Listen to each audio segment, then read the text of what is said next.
Sir একটা request করি তোমাকে, জি প্লিজ। তুমি স্ক্রিপ্টটা দেখো না, তুমি অনুভূতির কথা বলেছো তো, তুমি নিজে থেকে বলো। Thank you sir, sure. সেটা ছোট হোক বড় হোক যাই হোক ভালো হোক খারাপ হোক, তুমি তোমার নিজের অনুভূতিটা বলো। বিসমিল্লাহির রহমানির রহিম। আসসালামু আলাইকুম। বক্তৃতা দিতে গেলে আসলে খুবই নার্ভাস ফিল হয়, এবং এরকম একটা মোমেন্টে তো কথাই নাই। তারপরেও বক্তৃতা দিলে আমি এখনো নার্ভাস। প্রথমেই আমি ধন্যবাদ এবং কৃতজ্ঞতা প্রকাশ করছি আমাদের অনুষ্ঠানের মাননীয় সভাপতি, গণপ্রজাতন্ত্রী সরকারের মাননীয় প্রধানমন্ত্রী তারেক রহমান স্যারের প্রতি, এবং আমাদের যুব ক্রীড়া মন্ত্রণালয়ের প্রতিমন্ত্রী আমাদের সবার প্রিয় আমিনুল স্যার।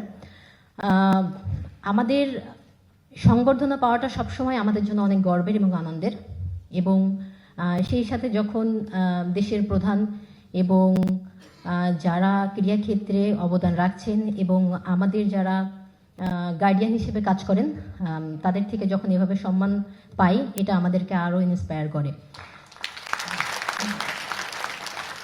সকল ক্রীড়াবিদদের পক্ষ থেকেই বলতে চাই, এটা আমাদের জন্য অনেক বড় সম্মানের এবং আমাদেরকে আরও উজ্জীবিত করে। এবং দেশের পতাকাটা যখন আমরা বুকে ধারণ করি তখন সবসময় একটা কথাই মাথায় আসে, দেশের সম্মান। সুতরাং সেই জায়গা থেকেই নিজেদেরকে প্রতিনিধিত্ব করা এবং নিজেদেরকে মেলে ধরার সুযোগ, এবং পাশাপাশি আমাদেরকে যারা তৈরি করেন, বিশেষ করে আমি ব্যক্তিগতভাবে বলতে চাই, আমাদের তৈরির নেপথ্যে যেসব ফেডারেশনগুলো আছে সেই ফেডারেশনের সকল কর্মকর্তা, এবং বিশেষ করে আমি ধন্যবাদ দিতে চাই আমাদের ফুটবল ফেডারেশনের প্রেসিডেন্ট স্যার আছেন। সকলের সহযোগিতায় আসলে আমাদেরকে এত দূর নিয়ে আসার সাহস যোগায়। এবং সব থেকে বড় যাদের কথাই মনে না করলেই নয়, তারা হচ্ছে আমাদের বাবা মা, ভাই বোন। তাদের উৎসাহ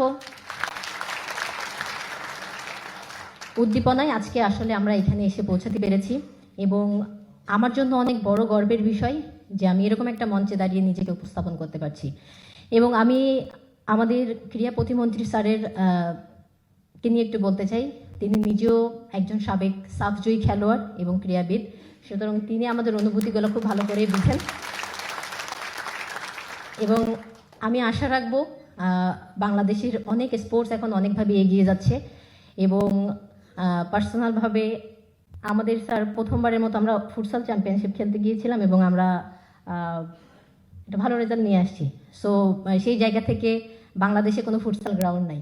সো আমি আমাদের ক্রীড়ামন্ত্রী প্রতিমন্ত্রী স্যারের দৃষ্টি আকর্ষণ করছি আমাদের জন্য একটা মাঠের ব্যবস্থা যেন করেন, এবং পাশাপাশি যে সকল ক্রীড়া সংগঠনের সদস্যরা আছেন সকলের প্রতি ধন্যবাদ, এবং বলতে চাই আপনারা আমাদের প্রতি খেয়াল রাখবেন, আপনাদের সকল খেলোয়াড়দের প্রতি খেয়াল রাখবেন।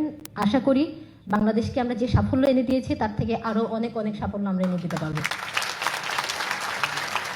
পরিশেষেই সকলকে ধন্যবাদ ও কৃতজ্ঞতা জানিয়ে আমি আমার বক্তব্য শেষ করছি।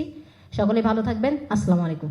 সাবরিনা, তোমার যে মাঠের দাবিটা, এটা আমরা প্রক্রিয়াটা অলরেডি শুরু করেছি, মোটামুটি ভাবে শেষ হয়ে এসছে কাজটা। তোমাদেরকে একটা সিকিউর জায়গায় মেয়েরা যাতে প্র্যাকটিস করতে পারে, খেলতে পারে, সেইটা মোটামুটি মাঠটার সিলেকশন সবকিছুই হয়ে গেছে। Thank you so much. Almost done, সেটা দ্রুতই জানতে পারবে। এক্সটেম্পোই ভালো বলেছো। Thank you sir.